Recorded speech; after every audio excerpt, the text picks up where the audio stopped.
Good evening, everyone. I'm Kamenenchev. Yesterday, I took a look back at the great season for the Arkansas men's basketball team. Today, let's do the same with the Lady Red Wolves, who almost made history.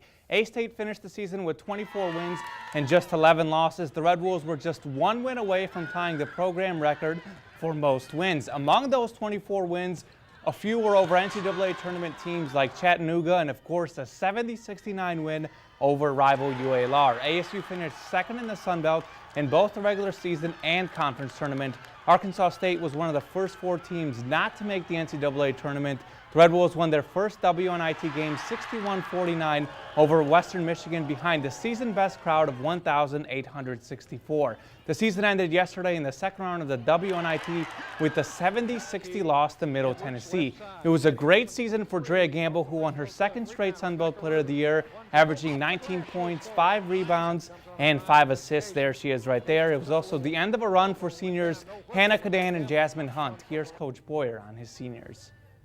Well, they've, again, great careers. Hannah has been such a vital part of this program for 5 years and battled so many injuries, and all the way through it, even to today, you can just see her competitiveness, how much she wants to win, and team player, whatever it takes, and and then Jazz a little bit different. Just really proud of her, the way she's handled her career. An amazing year. You go from last year averaging 4 points a game to this year being all conference. It's a credit to her and the work that she put in. College hoops winding down also means that it's firing season for coaches. And today, former Arkansas State men's basketball coach Dickie Nutt was fired at SEMO. Nutt was 80-108 in his 6 seasons as SEMO's coach, including just a 41-59 Ohio Valley Conference record. His team was just 13-17 and 7-9 in conference this past season. The university says Nutt did not show enough progress in rebuilding the basketball program. And in a couple weeks, college basketball will sadly be completely over. But that does mean we'll be talking more about college baseball. It may not feel like it, but about 1/3 of the Red Wolves baseball season has already wrapped up. A-State started the season 4-1, but has struggled of late, dropping to 9-11 on the season, including just a 2-6 Sun Belt start. Pitching certainly hasn't been the problem, though. The Red Wolves have a 3.27 team ERA, but need to get the bats going. A-State plays Murray State tomorrow with a home contest against SEMO on Wednesday and a 3-game set on the road against Louisiana Lafayette over the weekend. The Razorbacks have started the season on even 11-11, but just like the Red Wolves, they've hit a cold stretch. Arkansas was 9-2, but has won just 2 of the last 11 games.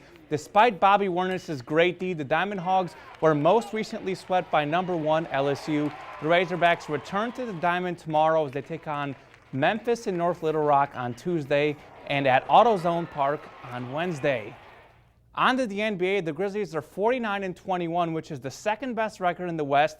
But believe it or not, Memphis has actually had some losses against some of the NBA's worst teams. In the past 2 weeks, the Grizzlies have lost to the Pistons and Celtics and lost to the Timberwolves earlier in the season. Beating the best hasn't been a problem, though. Just ask the Warriors and Hawks. And this past weekend was yet another example of that. The Grizz beat the Blazers 97-86. Memphis has beaten Portland all 4 times this year. But back to that bit about beating the worst. The Grizzlies played the worst team with the record tonight, that they tip off against the Knicks, who have the worst record in the NBA, in less than 10 minutes. And Diana, I haven't had a chance to talk about this lately, but of course, Kansas lost to Wichita State yesterday. Well, it was a really tough weekend all the way around. I was cheering for the Razorbacks on Saturday night. They lost, and then my KU Jayhawks lost. You need to ask them how Missouri did.